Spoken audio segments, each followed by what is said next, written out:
महाराष्ट्र के परभणी जिले का पाथरी तहसील में एनसीपी के कद्दावर नेता जो एनसीपी के सुप्रीमो शरद पवार के करीबी माने जाते हैं और दूसरा शिंदे शिवसेना गुट के जो महाराष्ट्र अल्पसंख्यक सेल के अध्यक्ष हैं। बता दें कि इन दोनों में आपसी राजनीतिक रंजिश सबको पता है। हुआ यूं है कि 12 मार्च 2025 को दोनों गुट आपस में भिड़ गए। इस दरमियान पुलिस कर्मचारी बीच बचाव करके मामले को शांत कराने की कोशिश कर रहे थे।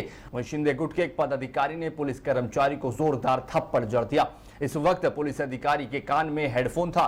जोरदार थप्पड़ लगने से हेडफोन कान का पर्दा फाड़कर अंदर तक घुस गया, जिसके चलते पुलिस कर्मचारी गंभीर रूप से घायल हो गया है। देखिए महाराष्ट्र से हमारे सहयोगी महबूब शेख की एक खास रिपोर्ट।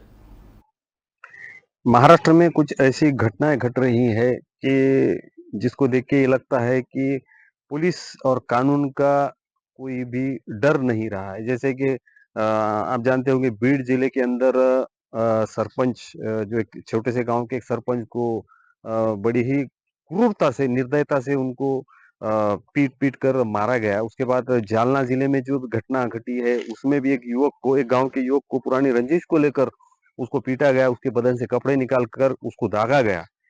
तो अब इस गुंडागिरी से पुलिस भी नहीं बची है। ऐसी एक घटना हमारे परभणी जिले के पाथरी तहसील में घटी है। पाथरी तहसील में एनसीपी के कद्दावर नेता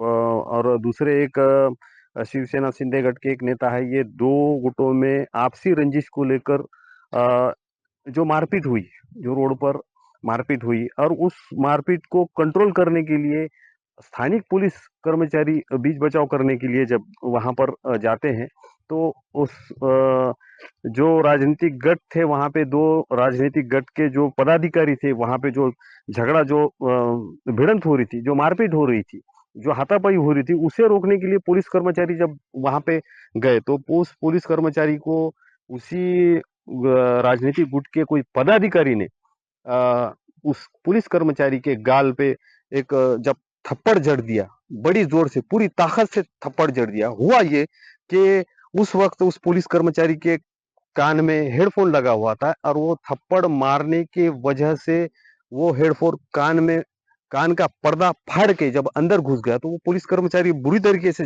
जख्मी हो गया। तो जख्मी होने के बाद वहां से वो पदाधिकारी तितर बितर हो गए और उस पुलिस कर्मचारी को थप्पड़ मारने वाले कर्मचारी को जब पुलिस थाने को ले जाया गया, बाद में वो उस पदाधिकारी को छोड़ दिया गया, वो पदाधिकारी फरार हो गए, ये अभी तक पता नहीं है।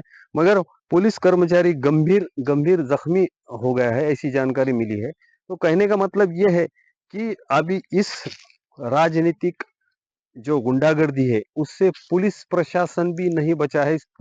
परभणी जिले में पुलिस कर्मचारी पे यानी वो उस अपना कर्तव्य निभा रहा था, उस कर्तव्य निभाते हुए उसको जब राजनीतिक जो पदाधिकारी है उसने एक गुंडे की तरह उसे पीटा, तो कहीं ना कहीं पुलिस राजनीतिक गुटों के दबाव में है, ऐसा नजर आ रहा है। पब्लिक एशिया के लिए मैं विशाल गायकवाड़ के साथ महबूब शेख, परभणी।